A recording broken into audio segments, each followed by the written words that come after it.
कुछ रिश्ते बाहर से खूबसूरत दिखते हैं लेकिन अंदर ही अंदर वही रिश्ते इंसान का दिल तोड़ रहे होते हैं।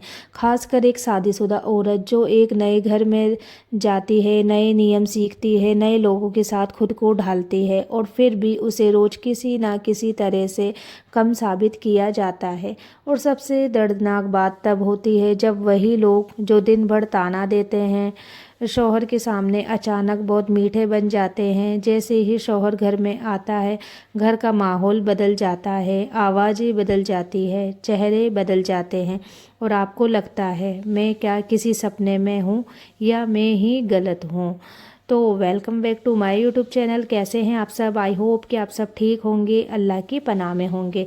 तो आज हम इस बात को इस्लामी नज़रिए से समझेंगे, क्योंकि इस्लाम हमें सिर्फ इबादत नहीं सिखाता बल्कि अखलाक, इंसाफ, सब्र, हिकमत, समझदारी और हदें भी सिखाता है। और याद रखिए, इस्लाम में किसी का जुल्म सहना नेकी नहीं कहलाता।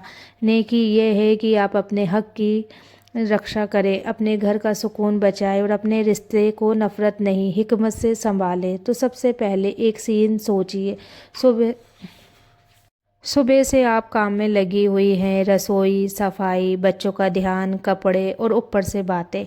ये ढंग से नहीं हुआ, तुम्हें कुछ आता नहीं, तुम्हारे मायके में ऐसा सिखाते हैं, हमारी बहू तो आपका दिल भारी होता जाता है। आप जवाब देना चाहती हैं पर सोचती है अगर बोलूँगी तो झगड़ा बढ़ेगा। फिर अचानक दरवाजे पर आवाज़ आती है, वो आ गए। शौहर के आते ही वही लोग मुस्कुराते हैं, अरे बेटा आ गया, बहू ने तुम्हारे लिए खाना बनाया। तो बहू तो बहुत मेहनती है, घर कितना अच्छा संभालती है और शौहर भी खुश है और आप अंदर ही अंदर टूटती रहती है। अब सवाल ऐसा क्यों होता है? तो इसका एक जवाब दुनिया की साइकोलॉजी में है और एक जवाब हमारे दीन की रोशनी में भी है। पहला कारण है रिया कारण, अच्छाई दिखावे की अच्छाई। कुछ लोग अच्छाई इसलिए नहीं करते कि अल्लाह खुश हो, वो अच्छाई इसलिए करते हैं कि लोग उन्हें अच्छा समझे। शौहर के सामने मीठा बनना असल में लोगों की नज़र में अपनी इज्जत बचाने का तरीका है। ये वो लोग होते हैं जो घर के अंदर सख्त तानेबाज और जालिम बनते हैं लेकिन बाहर या किसी के सामने बहुत शरीफ। इस्लाम हमें सिखाता है कि असली इंसान वही है जो अकल में भी वैसा ही हो जैसा लोगों के सामने है। दूसरा कारण है फितना से बचने का बहाना, पर असल में फितना पैदा करना। वो जानते हैं कि अगर शौहर के सामने उनका असली व्यवहार खुल गया तो शौहर सवाल करेगा, इसलिए वो एक परफेक्ट फैमिली का नाटक करते हैं ताकि शौहर को लगे घर तो ठीक है, समस्या तो बहू की सोच है। यही सबसे बड़ा जुल्म है, किसी के दर्द को ड्रामा कहना। और यही जुल्म सिर्फ बातों से नहीं, दिल पर भी असर होता है। तीसरा कारण है बहू को अकेला करना। ये एक चाल होती है आपको अकेला महसूस कराना, क्योंकि जब औरत अकेली पड़ जाती है तो वो डर जाती है, चुप हो जाती है और धीरे धीरे उसका आत्मविश्वास टूट जाता है। फिर वो अपने हक की बात भी नहीं कर पाती और यही तो वो चाहते हैं, आप बोले ही नहीं। लेकिन अब सवाल ये है, एक मोमिन औरत क्या करे? क्या वो हर बात सहती रहे? क्या वो बस रोती रहे या वो घर तोड़ दे? तो नहीं, इस्लाम बीच का रास्ता देता है, सब्र के साथ हिकमत और नरमी के साथ हदें। सबसे पहली चीज़, नीयत ठीक करें। मैं जंग नहीं चाहती, मैं इंसाफ चाहती हूँ। आपका मकसद बदला नहीं होना चाहिए, आपका मकसद होना चाहिए घर का सुकून, इज्जत और सही तरीका। जब नीयत साफ होगी अल्लाह रास्ते खोलता है। तो याद रखिए, अल्लाह दिलों को बदलने पर कुदरत रखता है। कई बार अल्लाह बदलाव आपके अदब और हिकमत से लाता है। दूसरी चीज़, हर बार रिएक्ट मत कीजिए, रिस्पॉन्ड कीजिए। ताने पर ताना, जवाब पर जवाब, इससे घर में आग बढ़ती है। इस्लाम हमें सिखाता है कि गुस्से में फ़ैसले ना करो। जब वो चुभने वाली बात करें, आप अपने दिल में एक पल ठहरिए, पानी पी लीजिए, जगह बदल लीजिए, क्योंकि कई बार आपकी शांति ही उनकी हार होती है। लेकिन इसका मतलब ये नहीं कि आप हमेशा चुप रहें। चुप रहना और हदें तय करना दो अलग बात है। तीसरी चीज़, हदें तय करें नरमी के साथ। जैसे उदाहरण के तौर पर अगर कोई बार बार ताने दे तो आप बिना ऊंची आवाज़ के कह सकती हैं कि मैं आपकी बात समझ गई, लेकिन इस लहजे से मुझे तकलीफ़ होती है। आप बात कहें, मैं सुधार कर लूँगी, पर ताना मत दीजिए।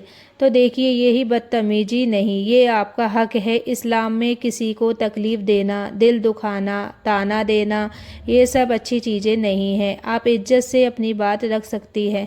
चौथी चीज़, शौहर से शिकायत नहीं, मशवरा करें। बहुत सारी औरतें शौहर से बात करती है तो उनकी भाषा शिकायत बन जाती है। आपकी माँ ने ऐसे बोला, आपकी बहन ने ऐसा किया, और शौहर का दिल डिफेंस में चला जाता है। इस्लामी हिकमत यह है कि आप शौहर से ऐसे बात करें जैसे आप अपने साथी से मदद मांग रही हो, ये नहीं कि अदालत में कोई केस लड़ रही हो। आप कहिए, मैं घर जोड़ना चाहती हूँ, पर कुछ बातें मुझे बहुत भारी लगती है। जब आप घर पर नहीं होते तो कुछ लहजा अलग होता है। मैं चाहती हूँ आप मेरी मदद करें कि हम सब एक दूसरे से इज्जत से बात करें। जब आप हम वाली भाषा बोलेंगी तो शौहर के अंदर नरमी आएगी, क्योंकि उसे लगेगा आप घर तोड़ने नहीं, बचाने आई हो। पांचवी चीज़, सबूत जमा करना नहीं, समय और पैटर्न समझना। कुछ लोग कहते हैं रिकॉर्डिंग करो, स्क्रीनशॉट रखो, लेकिन घर में ये चीज़ें अक्सर आग बढ़ा देती है। बेहतर ये है कि आप पैटर्न समझें, कौन सी बात पर वो ताना देते हैं, किस समय ज़्यादा होता है, किन लोगों के सामने वो बदल जाते हैं। फिर उसी के हिसाब से अपनी रणनीति बनाइए। काम का बंटवारा अपनी जगह, अपना टाइम, अपनी प्राइवेसी अपनी जगह। तो छठी चीज़ है, अपनी इबादत को ढाल बनाइए, लेकिन दुआ के साथ अमल भी। सिर्फ रोना नहीं है, दुआ, हिकमत, एक्शन, ये इस्लामी तरीका है। और जैसा आप करना चाहते हो वैसा आप करिए। सबसे पहले मैं आपको एक दुआ बता देती हूँ, हस्बुनल्लाहु व निमिल वकील। इसका मतलब है अल्लाह हमारे लिए काफ़ी है और वही सबसे बेहतर कारसाज है। जब आपको लगे कि आपके साथ नाइंसाफ़ी हो रही है, कोई आपको अकेला कर रहा है, कोई आपकी इज्जत तोड़ रहा है, तो आप दिल में बार बार यही पढ़िए। ये दुआ कमज़ोर नहीं बनाती, ये दिल को मजबूत बनाती है। ये आपको याद दिलाती है कि मेरा सहारा लोगों की राय नहीं, अल्लाह की मदद है। तो आप सुनिए जी, आपको क्या नहीं करना है, बहुत ज़रूरी, आपके शौहर के सामने अचानक धमाका नहीं करना, क्योंकि वो लोग इसी का इंतज़ार करते हैं कि आप गुस्से में कुछ बोल दें और फिर वो कहे, देखो बहू कैसी है। तो आपको बद्दुआ वाले अल्फाज में जल्दी नहीं कट जाना। दिल दुखता है, लेकिन अल्लाह को पसंद है कि इंसान अपने अल्फाज संभाले। और सबसे बड़ी बात, आपको खुद को बेकार समझना बंद करना है, क्योंकि औरत जब खुद को कम समझ लेती है तो दुनिया उसे और कम समझती है। अब एक ख़ास बात, ससुराल वालों का शौहर के सामने अच्छा बनना कई बार ये भी दिखाता है कि शौहर से सब डरते हैं, या कम से कम शौहर की राय को अहम मानते हैं। इसका मतलब ये है कि आपके घर में सुधार की गुंजाइश है। अगर आपका शौहर समझदार है तो धीरे धीरे आप दोनों मिलकर एक नया माहौल बना सकते हो, जहाँ किसी को ताना देने की हिकमत ना हो और जहाँ इज्जत से बात करना आदत बन जाए। तो आपका अगला कदम क्या है? आपका अगला कदम क्या है? आज ही अपने 3 काम करें। पहला, अपनी आवाज़ और अपनी भाषा को शांत रखें ताकि कोई आपको गुस्सैल साबित ना कर सके। दूसरा, शौहर से अकेले में सुकून से बातें करें, मदद की भाषा में। तीसरा, जब भी दिल टूटे, हस्बुनल्लाहु व निमिल वकील को अपना सहारा बनाएं और फिर हिकमत के साथ अपनी हदें तय करें। और आखिर में मैं आपको एक बात दिल से कहना चाहती हूँ, इस्लाम में औरत का दर्जा बहुत ऊंचा है। बहू होना कमजोरी नहीं है। आप किसी के घर में आई हैं तो आप पर एहसान नहीं, आपने भी एक रिश्ता दिया है, आपने भी अपना घर छोड़ा है, आपने भी अपना सब कुछ बदलकर एक नए घर को अपनाया है। आपके जज्बात की इज्जत होना ज़रूरी है। और आज मैं आपसे एक वादा चाहती हूँ, आप अपने दिल को रोज़ रोज़ टूटने नहीं देंगी। आप चुप रहेंगी, लेकिन कमज़ोर बनकर नहीं। हिकमत के साथ आप सब्र करेंगी, लेकिन जुल्म को नसीब समझकर नहीं, हदें तय करके। और जब भी आपको लगे कि कोई आपके आंसुओं को नहीं समझ रहा, तो आसमान की तरफ देखकर बस इतना कह देना, हस्बुनल्लाहु व निमिल वकील। क्योंकि जिस रब के पास दिलों की चाबियां है वो आपकी खामोशियाँ भी सुनता है और आपकी इज्जत की हिफाजत भी करता है। तो अल्लाह आपके घर में सुकून उतार दे।